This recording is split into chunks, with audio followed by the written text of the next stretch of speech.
by DJ Sonu Sargam Durga स्थान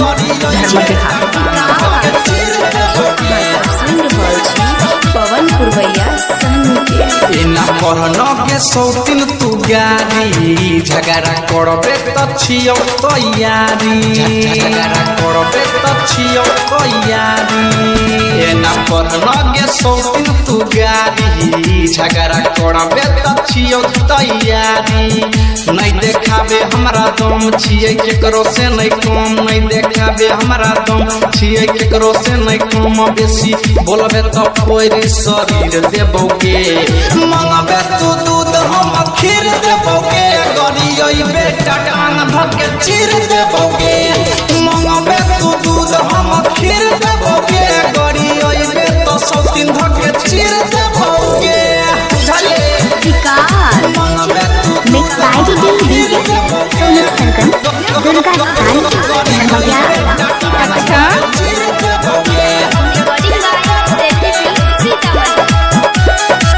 लात के भूत नहीं मानै छे बात से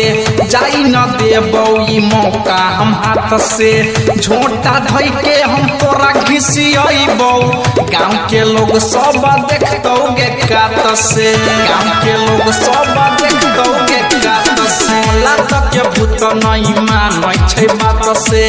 जाई न देबौ ई मौका हम हाथ से झोंटा धके आई तोरा घिसियबौ गांव के लोग सब देखतौगे कात से गरमी झोर जतौ आई चलतौ सुइया दबाई गरमी झोर जतौ आई चलतौ सुइया दबाई जदी कोइन को हम देहिया में भीड़ जबोगे मंगबे तू दूध हम खीर देबोगे गरियै बेटा टांग धके चीर देबोगे मंगबे तू दूध हम खीर देबोगे गरियै बेटा सब दिन धके चीर देबोगे mix by DJ Sonu Sargam Durga स्थान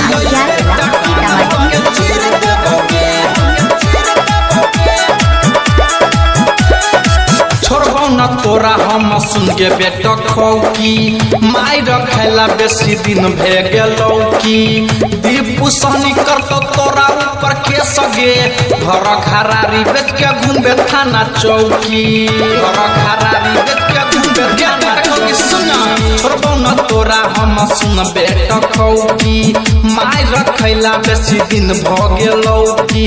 दीपू सहनी करतो तोरा ऊपर के सगे घर घरारी बेच के घूमबे थाना चौकी थाना चौक आबै छौ हमर सैया है के पवन पुरवैया आबै छौ हमर सैया है के पवन पुरवैया नहीं बोलबे तोरा साचोई फेर देबोगे मंगबे तू दूध हम खीर देबोगे गरियै बेटा टांग धके चीर देबोगे मंगबे तू दूध हम खीर देबोगे गरियै बेटा सब दिन धके चीर देबोगे